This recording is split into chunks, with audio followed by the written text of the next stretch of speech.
بسم اللہ الرحمن الرحیم۔ ہمارے ایک دوست کہنے لگے کہ میں ہوائی جہاز میں سفر کر رہا تھا، میرے بالکل قریب ایک جوڑا بیٹھا ہوا تھا۔ پہلے تو وہ اپنے ہی کاموں میں مصروف رہے، کچھ دیر کے بعد فارغ ہوئے تو انہوں نے مجھ سے ہیلو ہائے کیا۔ میں نے ان سے پوچھا کہ تمہارے کتنے بچے ہیں؟ تو وہ دونوں میاں بیوی جواب دینے لگے کہ ہم بچوں کی بجائے گھر میں کتا پالنا پسند کریں گے۔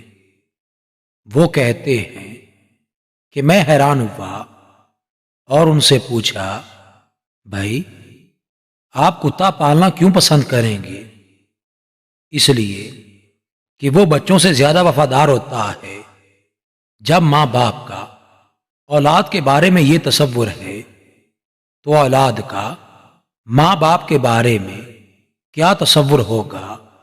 چنانچہ اولاد ذرا بڑی ہوتی ہے تو ماں باپ کے سامنے کہہ دیتی ہے کہ آپ نے اپنی زندگی کے مزے لیے، اب ہمیں اپنی زندگی سے لطف اندوز ہونے دیں۔ ان کے دلوں میں اتنی بے مروتی نظر آتی ہے جیسے خون بالکل سفید ہو گئے۔